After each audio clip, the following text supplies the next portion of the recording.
My name is Eleanor Whitfield. I'm 33 years old. And on Thanksgiving night, in the dining room of my parents' house in Westchester, in front of 22 relative, my mother set down her wine glass, smiled, the warm public smile she had spent 40 years perfecting, and said, "I think it's time everyone knew. Eleanor was never really ours." The table gasped. Not all at once. The gasps came in a wave, starting from the corner where my Aunt Marlene was sitting, rippling around toward the head of the table where my father had gone completely still, holding his fork halfway to his mouth, like a man who had just realized the floor was missing. My younger sister, Camille, who was sitting 2 seats to my mother's right, in a cream cashmere sweater she had borrowed from my closet without asking, leaned forward and stage whispered, loud enough for the back of the room to hear. Finally, the truth. She smiled. She actually smiled. I'm a corporate trust officer at a private bank in Manhattan. My job, every working day for the last 9 years, is to manage other people's money according to the exact terms of legal documents. Most of them have never read carefully. I read every document. That is the job. Read the document. Follow the instrument. Do not let emotion override the language. So when my mother announced, in front of 2 grandparents, 4 aunts, 3 uncles, 6 cousins, my sister, my father, my husband Adrian, and a man named Howard Pruitt, who had been my grandfather's estate attorney for 31 years, that I was adopted, I did not cry. I did not stand up. I did not ask her to repeat it. I set my fork down on the linen napkin to the left of my plate. I picked up the laptop bag I had brought into the dining room and rested against the leg of my chair. I opened the laptop. I logged into my private banking portal using the 6-digit token from the device clipped to my keychain, and I executed 3 transfers that I had prepared, drafted, and scheduled in advance for one specific contingency. The contingency that my mother would, in front of witnesses, finally say out loud the thing she had been quietly threatening to say for the last 18 months. 30 minutes later, 180美元. 000 left her personal trust account. My father's hands were shaking so badly he had to set his glass down twice. My sister had stopped smiling. Howard Pruitt, the attorney, was watching me with an expression I had never seen on him before, somewhere between pride and mourning.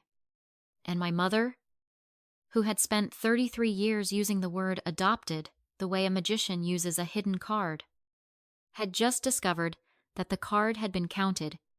Before I tell you what was in those 3 transfers, why my father's name was on a document he had clearly never read, and what my sister Camille said when she finally understood what had just happened to her inheritance.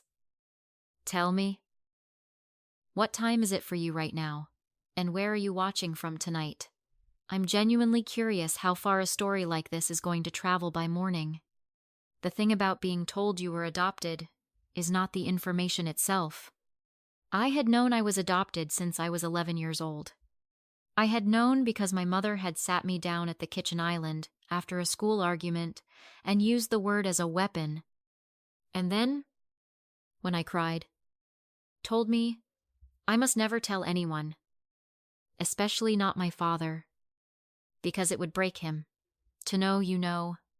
That sentence had governed my entire adolescence. It is hard to describe to people who did not grow up inside that kind of architecture.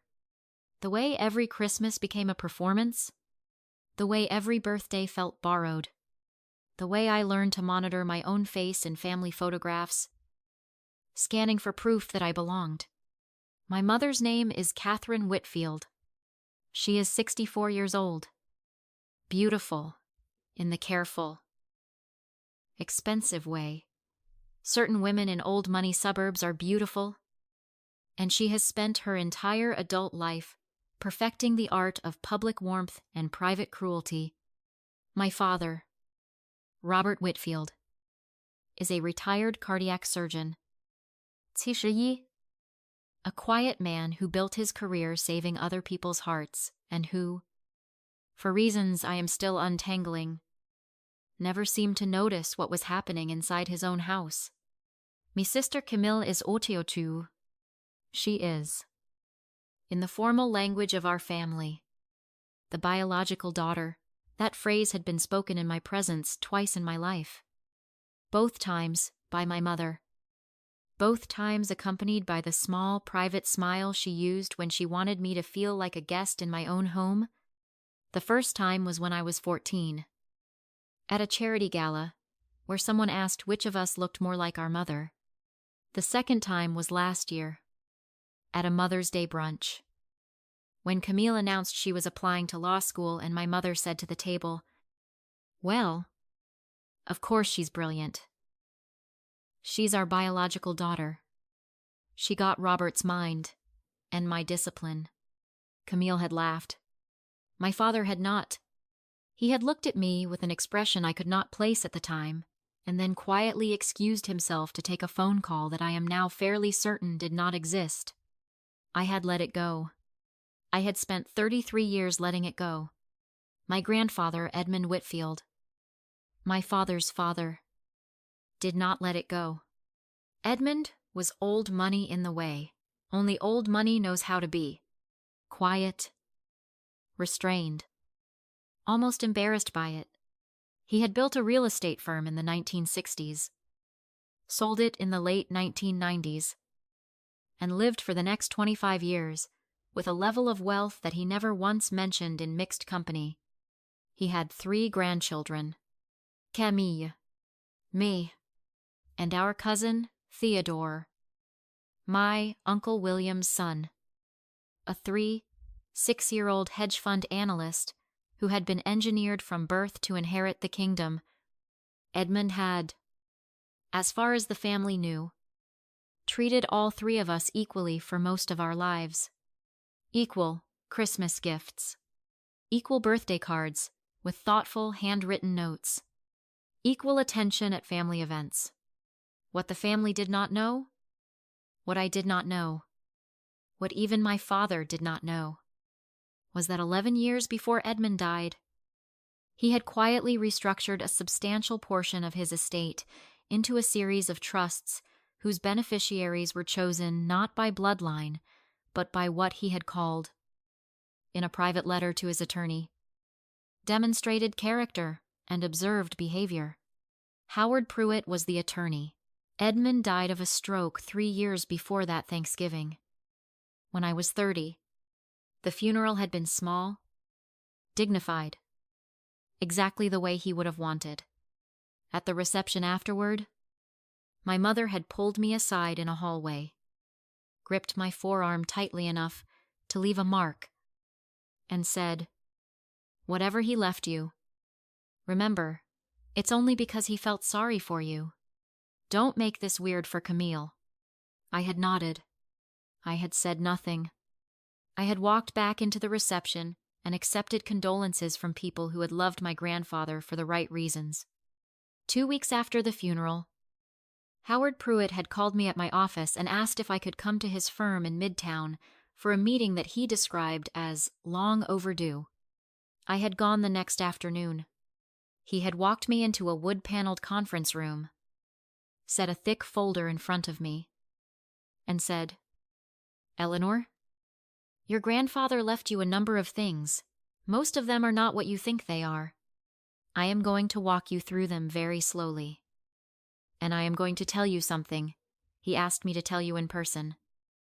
In his words, on the day he was sure you were ready to hear it. He told me I would know when that day was. I think this is the day." Inside the folder were several legal instruments. The first was a trust naming me as a primary beneficiary of a portfolio that, at the time of his death, was valued at roughly $4. 7 millions, The second was a smaller trust, naming Camille as a beneficiary of a portfolio worth roughly $400. Ling ling ling. With a structure designed to release in slow, conditioned increments tied to specific milestones. The third was a property holding I had not known existed. A brownstone in Brooklyn that my grandfather had quietly purchased in 2009 and held in a separate LLC. Valued, at the time of his death, at approximately $3. $1 million. Deeded entirely to me. The fourth instrument was the one that changed everything. It was a private trust. Separate from the others. Funded with $2 million. Whose sole listed beneficiary was, on paper, my mother, Catherine Whitfield. But the trust contained a clause, drafted by Howard, signed by my grandfather, and witnessed by 2 attorneys at his firm, that gave me, Eleanor Whitfield, full administrative power over the trust, including the discretionary authority to redirect the principal to alternate beneficiaries listed in a sealed schedule at any time, for any reason, with no requirement to notify the named beneficiary in advance. The alternate beneficiaries listed in the sealed schedule were my father, Robert, the New York Cardiac Surgery Foundation, the Children's Hospital where my father had spent the last decade of his career, and a small group of my late grandfather's close personal friends. Camille's name was not on the schedule. Howard had let me read the documents in silence. When I finished, I had looked up at him and asked the only question that mattered. Howard, why did he do this? Howard had folded his hands on the conference table the way attorneys do when they are about to deliver something they have been carrying for a long time. He had said, Eleanor, your grandfather loved you very much. He also was not blind. He knew what your mother was. He had known since you were a child. He came to me 11 years ago and told me he was tired of watching her treat you like a debt the family was repaying. He said he wanted to leave you what was rightfully yours, in a structure she could not contest. And he wanted to leave her something, he said. And I am quoting him directly because I wrote it down. Howard, I want Catherine to have $2 million in a trust she thinks she controls. I want her to plan around it. I want her to make decisions about her future based on it, and I want Eleanor to have the authority to take it away from her on the day Catherine finally goes too far. Because I have known my daughter-in-law for 35 years, and I am certain that day will come. I had not cried in Howard's conference room. I had thanked him. I had asked for copies of every document. I had asked for the contact information of the bank holding the trust, which turned out to be the very bank where I worked. I had asked Howard to keep the existence of the alternate beneficiary clause confidential from my mother, my father, my sister, and the rest of the family until and unless I activated it. He had agreed. He had said, he told me you would handle this exactly this way. He said, Eleanor will not gloat. She will simply prepare, and when the moment arrives, she will move with paper, not with rage. He was very proud of you. Eleanor, I had gone back to my office that afternoon and sat in my chair for a long time. Then I had called my husband Adrian and told him everything. Adrian Vance is a forensic accountant who works for a regulatory consulting firm. He had listened, asked 3 clarifying questions, and then said, Elle, I want you to understand something. Your grandfather did not give you money. He gave you a tool. Tools only work if you keep them sharp. I had asked him what he meant. He had said, it means you keep the documents.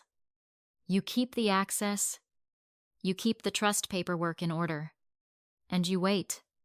You do not bring this up at family events. You do not threaten anyone with it. You do not let it change how you behave.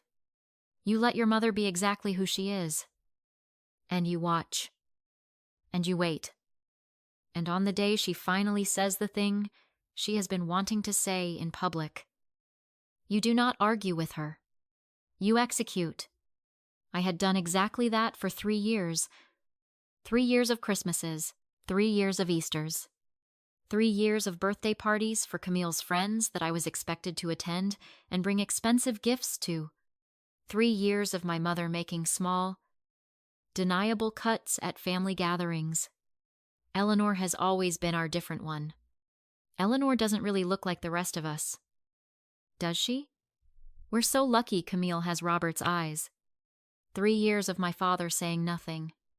3 years of Camille either laughing along or, more often, simply not noticing because the house had been built around her comfort and she had never been required to question the architecture. And then, 18 months before that Thanksgiving, something had shifted. My mother had begun making references, in front of relatives, to what she called Eleanor's situation. Always vague, always followed by a small, sad smile. At my cousin Madeline's engagement party, she had told a table of women, well, Eleanor's path has always been a little more complicated than ours. Hasn't it? At my Aunt Vivian's 70th birthday dinner, when someone had asked about my mother's grandchildren, she had said, Camille is going to give us our first real grandchild someday. I just know it. The word real had hung in the air. My Uncle William had glanced at me. I had smiled and changed the subject. At a 4th of July barbecue, my mother had introduced me to her new neighbor as our older daughter, who came to us in a slightly different way. The neighbor had blinked, confused. My mother had laughed and changed the topic. I had not confronted her. I had not asked her to stop. I had gone home each time, opened a small file on my personal laptop labeled See Trust Triggers, and added the date, the location, the witnesses, and the exact wording. By the Tuesday before Thanksgiving, that file had 31 entries. I had also, 6 weeks before Thanksgiving, gone back to Howard Pruitt's office and asked him to walk me through, one more time, the exact procedure for activating the alternate beneficiary clause. He had walked me through it. He had told me that, given my position at the bank and the fact that the trust was held there, the actual mechanical execution of the redirection could be completed in approximately 30 minutes if I had pre-staged the paperwork. He had asked me, gently, whether I had a specific date in mind. I had told him, honestly, that I did not. I had said, I think she's going to do it at Thanksgiving. She does her cruelest things in front of the largest audiences. Howard had nodded. He had said, would you like me to come to Thanksgiving? I had been so surprised I had laughed. He had said, Eleanor, I'm 71 years old. Your grandfather was my closest friend for 40 years. He left specific instructions with me about the day this clause was activated. He asked that I be present, if at all possible. He believed your mother would attempt to deny the existence of the clause, and that having me in the room, with the original signed documents, would shorten the conversation considerably. He had paused.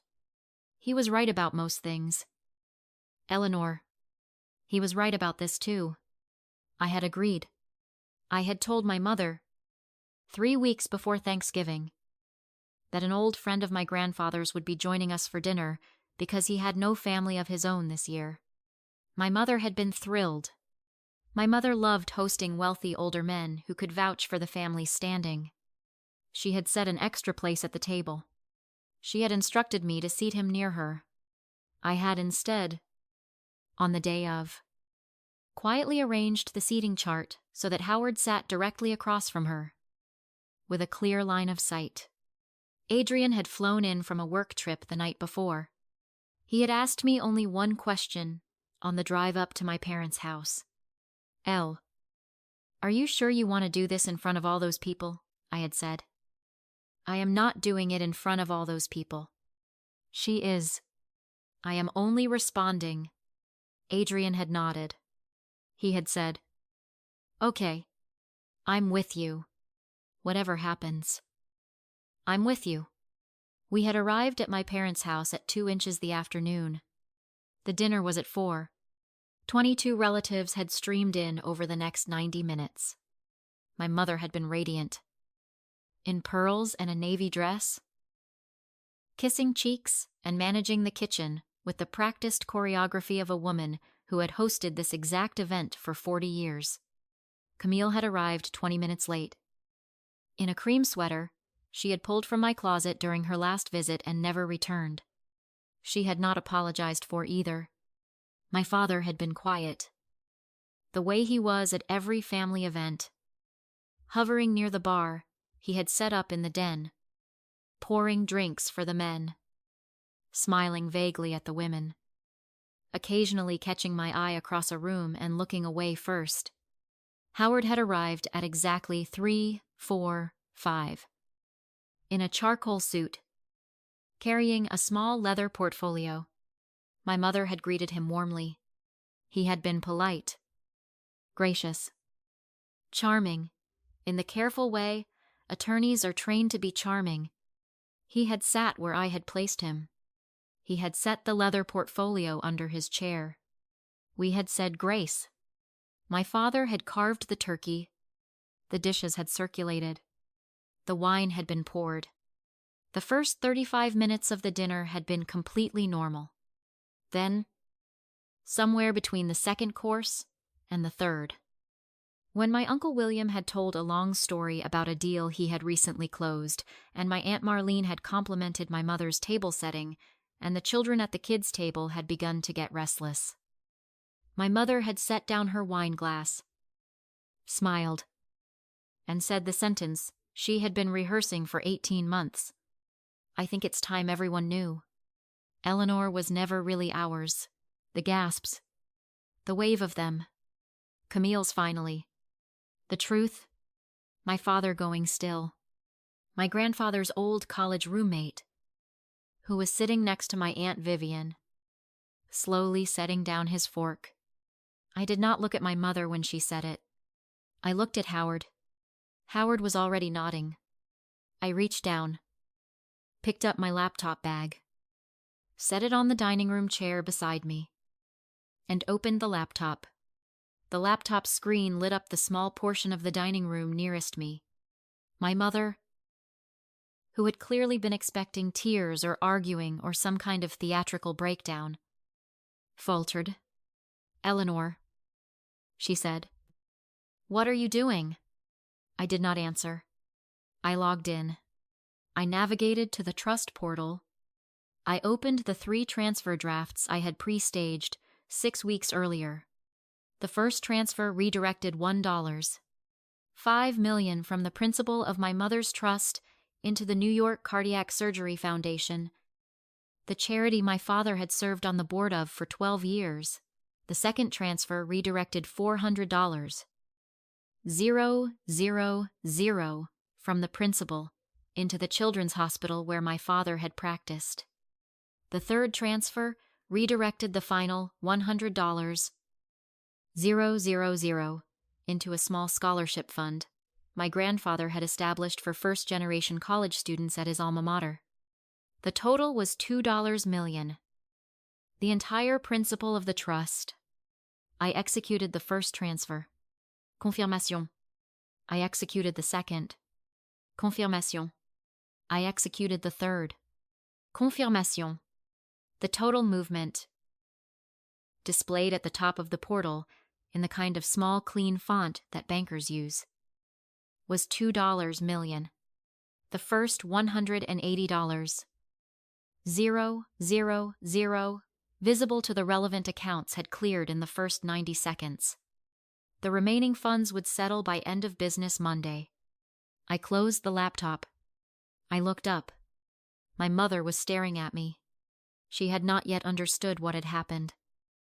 but she had understood enough to know that something had. "Eleanor," she said, more sharply now. "I asked you what you were doing." I said, very quietly. "I was administering a trust." Howard reached under his chair, pulled out the leather portfolio, set it on the table, opened it, and removed 3 sets of bound documents. He said, "Catherine, Robert, with your permission, I would like to take a moment to explain something." My father said, "Howard, what is this?" Howard said, "Robert, this is a conversation your father asked me to have with this family on the day Catherine made a public statement of a particular kind. That day appears to be today." "I'm sorry," my mother said. "I have no idea what you are talking about." Howard said, "Catherine, you are the named beneficiary of a trust your father-in-law established in 2014. You are aware of this trust. You have been making financial decisions based on its existence for nearly a decade. What you have not been aware of is that the trust contained a clause giving Eleanor administrative authority to redirect the principal under specific circumstances. One of those circumstances, defined explicitly in the trust language, was, and I am quoting, a public disclosure or announcement of Eleanor's adoption status in a manner intended to humiliate, isolate, or diminish her standing within the family. That clause was triggered approximately 7 minutes ago. Eleanor has executed the redirection. The funds have been transferred to the alternate beneficiaries listed in the sealed schedule. The trust principal is now 0. The dining room was silent. My mother said, "That is not possible. That money is mine." Howard said, "Catherine, with respect, that money was never yours. It was held in a trust over which Eleanor had administrative discretion. The trust language is clear, the clause is enforceable, and the redirection is complete. I have copies of the trust documents here for you and Robert to review. I encourage you to have your own attorney review them at your earliest convenience. I am certain they will reach the same conclusion." Camille said, Wait. What just happened?" "Mom." "What money? What is he talking about?" My mother did not answer her. She was looking at my father. My father was looking at Howard. He said, very softly, "Howard, did my father do this?" Howard said, "Yes." "Robert." "He did. He left you a letter. I have it here. He asked me to give it to you on this day." He removed a sealed envelope from the portfolio and slid it across the table to my father. My father did not open it. He set it down beside his plate. He looked at me. For the first time in my entire adult life, my father looked at me with an expression I could read clearly. It was not anger. It was not confusion. It was grief. He said, "Eleanor, how long have you known?" I said. 3 years. "Dad," he said. "Why didn't you tell me?" I said. "Because Grandpa asked me not to. He wanted to give you the chance to figure it out on your own." My father closed his eyes. My mother said, Robert, look at me. This is not what it sounds like. Howard is exaggerating. The trust is mine. We can fix this." My father opened his eyes. He did not look at her. He looked at me. He said, "Eleanor, I need to talk to you privately. Not tonight, but soon. I have a great deal to say to you, and almost none of it should be said in front of these people." I nodded. Camille had stood up. She was holding her phone. She was crying, which surprised me, because Camille did not cry easily. She said, "Eleanor, was there money for me? In Grandpa's trust, Was there money for me too? I said. Yes. Cam. There was. 400,000. Howard administers it. It's structured to release on milestones. You'll get the first distribution at 30. The full release happens at 40. Grandpa wanted you to have it, she said. Why didn't anyone tell me? I said. Because Mom told Howard not to. She said it would, quote, complicate things. Camille turned and looked at our mother. She said, Mom, is that true? My mother said. Camille, sit down.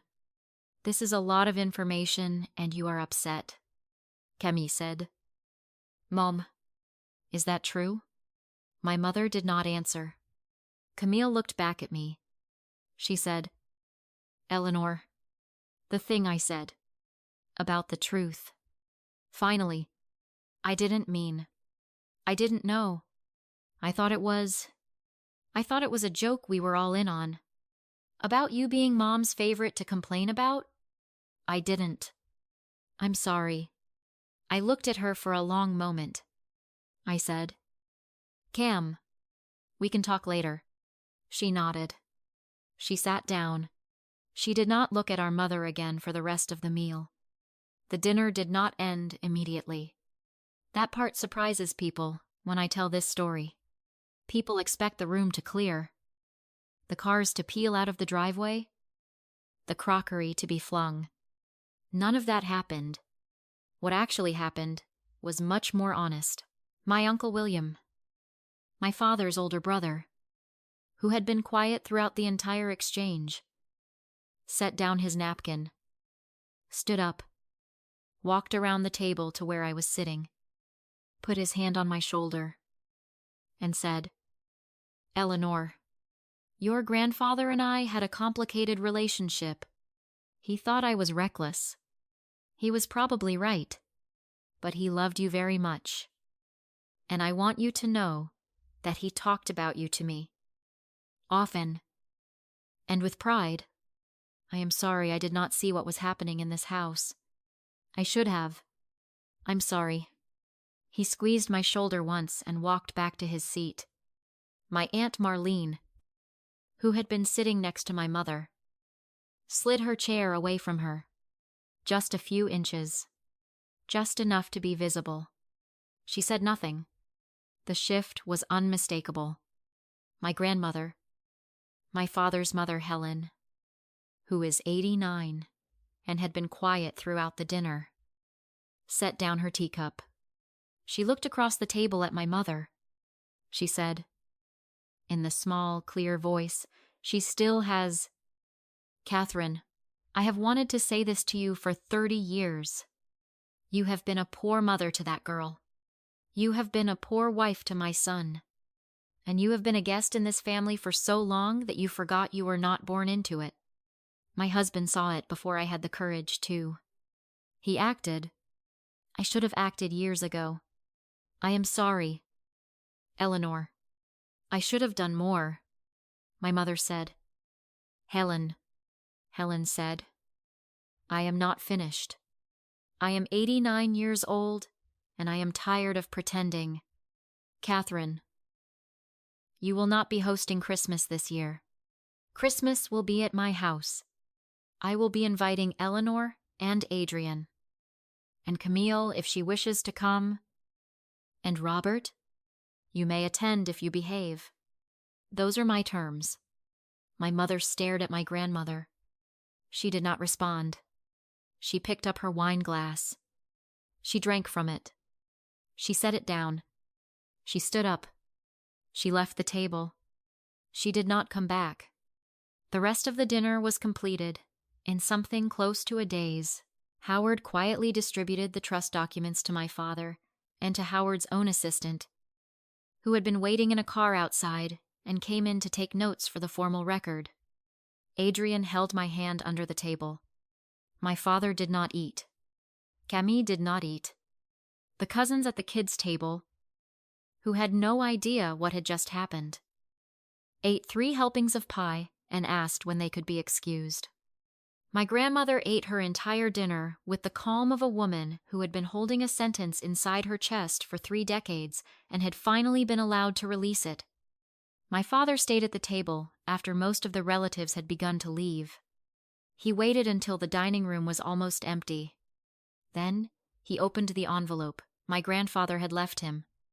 He read the letter in silence. He read it twice. He folded it carefully and placed it back in the envelope. He looked up at me. He said, "Eleanor, will you and Adrian stay tonight? I would like to talk to you in the morning. There are things I should have said to you 20 years ago. I would like to start saying them now." I said, "Yes, Dad." He said, "Thank you."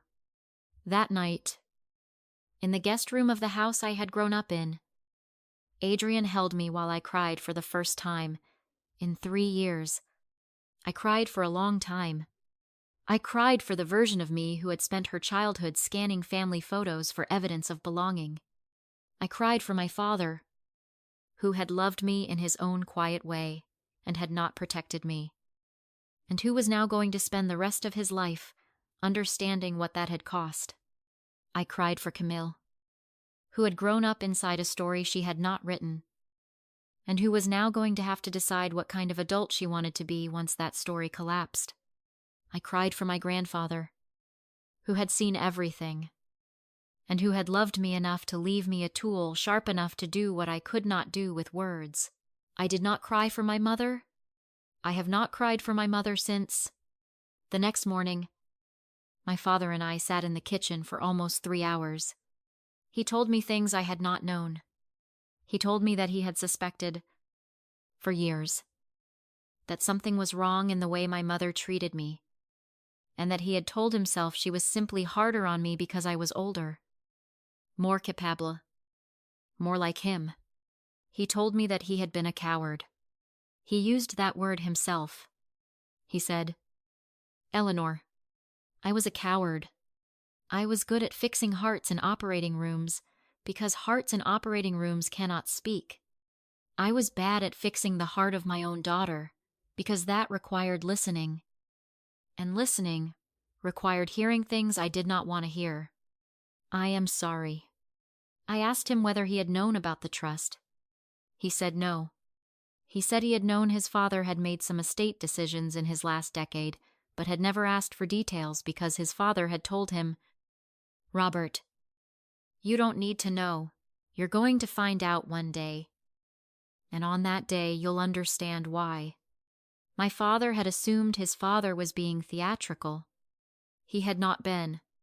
I asked my father if he had known I was adopted in the legal sense. He looked at me for a long time. He said, "Eleanor, your mother could not have children for the first 6 years of our marriage. We adopted you when you were 3 months old.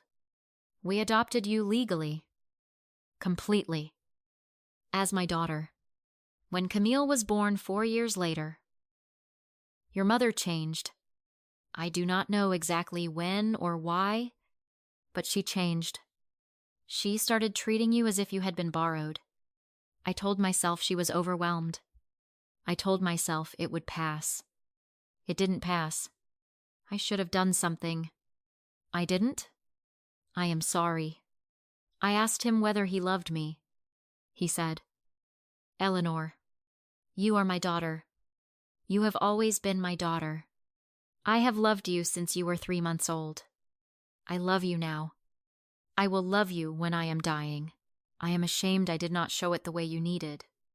I am asking, not for forgiveness, but for a chance to start showing it now, on whatever terms you set." I said, "Dad, we can start." He cried then, quietly, the way men of his generation cry. I held his hand across the kitchen table. My mother stayed in her bedroom for the entire morning. She did not come out until Adrian and I were leaving. When she finally appeared, she was in a different dress, to her makeup done, her hair styled. She looked at me. She said, "Eleanor, I would like to talk, I said.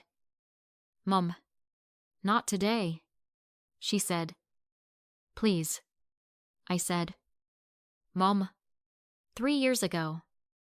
Howard Pruitt sat me down in his office and told me what Grandpa had done. I have spent every Thanksgiving, every Christmas, every Easter, every birthday since then, waiting to see whether you would change. You did not change. You got worse. You announced my adoption to 22 relatives last night because you thought I would cry and you would get to play the wise mother who had finally told the truth. Instead, you discovered that your father-in-law had been watching you for 11 years and had built a tool I could use. That tool is now used. The money is gone. The relationship you had with the rest of this family is gone. You did this. Not me. Not Grandpa. You. I am leaving now. I will be at Helen's for Christmas. If you come, behave. If you do not behave, I will leave. Those are my terms, she said. Eleanor, please, I said. Mom, goodbye. Adrian and I drove back to the city that afternoon. The fallout took several months. My mother hired an attorney. The attorney reviewed Howard's documents. The attorney told her, and the kind of language attorneys use when they want to charge an hourly rate without inflating false hope, that the trust language was airtight and any challenge would be unsuccessful. She fired that attorney. She hired another one. The second one told her the same thing. She fired him too. She eventually stopped trying. The $2 million is gone, in the sense that it is now where my grandfather wanted it to be. The Cardiac Foundation used $1, $2 million to fund a research fellowship in my father's name. The Children's Hospital used the $400, 000, to expand their pediatric oncology playroom. The scholarship fund placed 8 first-generation students at my grandfather's alma mater the following fall. Howard sent me copies of the dedication plaques. I keep them in a small file in my desk at work. My father retired fully from medicine the following year. He sold the surgical practice he had been semi-retired from and moved into the carriage house behind my grandmother Helen's home. He visits Adrian and me every other weekend in the city. He has begun to learn how to ask questions about my life. He is not perfect at it. He is trying. We have dinner every Sunday. He listens. He apologizes when he gets things wrong. He is not the father I needed at 12. He is the father I have at 33. I have decided that is enough. Camille is in law school. She moved out of my parents' house 6 months after Thanksgiving. She lives in a small apartment in Hoboken. She and I have lunch every other Wednesday. She has, slowly, begun to understand the architecture she grew up inside. She has apologized to me 3 times in the last 14 months. The first apology was rehearsed and did not land. The second was raw and ugly and ended in both of us crying. The third was small and quiet and ended with her saying, I think I'm going to be unlearning this for the rest of my life. Will you be patient with me? I said yes. We are not close in the way television sisters are close. We are getting somewhere honest, which is harder and rarer. My grandmother Helen hosted Christmas that year. My mother did not attend. My father did. Camille did. Adrien did. Howard came for dessert and stayed 3 hours. We played a card game my grandfather had loved, and that none of us had played since he died. My grandmother won. She was 90 by then. She has since passed. I gave the eulogy at her funeral. My mother did not attend that either. Howard Pruitt is now 75. He retired from the firm last year but still reviews the alternate beneficiary schedules of a small number of trusts, mine included. We have lunch 4 times a year. He still calls me Eleanor in the formal way that older men of his generation call women they respect. He told me, at our last lunch, that my grandfather had been right about something he said the day he signed the trust.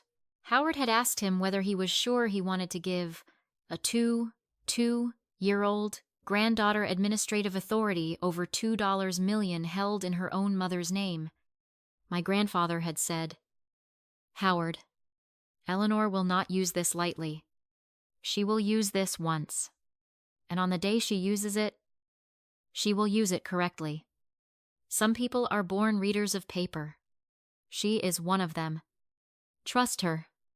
Howard had trusted him. He had been right. I do not regret what I did at that Thanksgiving table. I have been asked, by friends, by my therapist, by Adrian's older sister, who is a family counselor, and once asked me very gently whether I had considered softer options, whether I would have done it differently. The honest answer is that I considered softer options for 18 months. I considered a private letter. I considered a one-on-one conversation. I considered family therapy. I considered confronting my mother quietly, in her own kitchen, with no witnesses. I considered all of those things and I rejected them. On a bit on. For the same reason, my mother had built her cruelty in public. She had used the audience of our family for 33 years. As the stage on which I was diminished, the only way to undo what had been built in public was to undo it in public. Not because I needed an audience, because she had used the audience as a shield. And the shield needed to be removed before any honest conversation could happen. The Thanksgiving table was not theater. It was the place where the lie had lived longest. It was the only place big enough to bury it. My grandfather understood that. My grandmother understood that.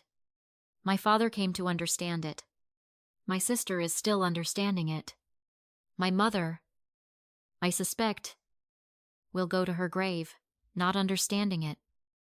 And that is, finally, no longer my problem to solve. People sometimes ask me whether I think my mother loved me, in some buried, complicated way. Beneath everything, I do not know. I have stopped trying to know. The version of love that requires me to translate cruelty into care, to read affection into contempt, to perform belonging in exchange for breadcrumbs. That version of love is not love. It is a hostage negotiation. I am not negotiating anymore. So if you have ever sat at a table where the people who were supposed to anchor you used you as the centerpiece for everyone else's entertainment, and if you have ever wondered whether there is a way to leave that table that does not require you to scream, slam, or lose yourself on the way out, I want to leave you with the thing my grandfather understood, and my husband repeated to me the day I learned about the trust. Tools only work if you keep them sharp. The tool is not anger. The tool is paperwork. The tool is documentation. The tool is a quiet, careful, patient inventory of every small cruelty, until the day someone says the loud cruelty out loud. And then the tool is the calm, paper-shaped consequence that arrives without ever raising its voice. So, tell me honestly, if your own mother stood up at Thanksgiving and announced to 22 relatives that you were never really hers, would you have cried at the table and let the meal continue? Or would you have set down your fork, opened your laptop, and let the inheritance she had spent a decade planning around quietly disappear into the causes your grandfather had loved, while she watched her own face fall in front of the people she had performed for her entire life?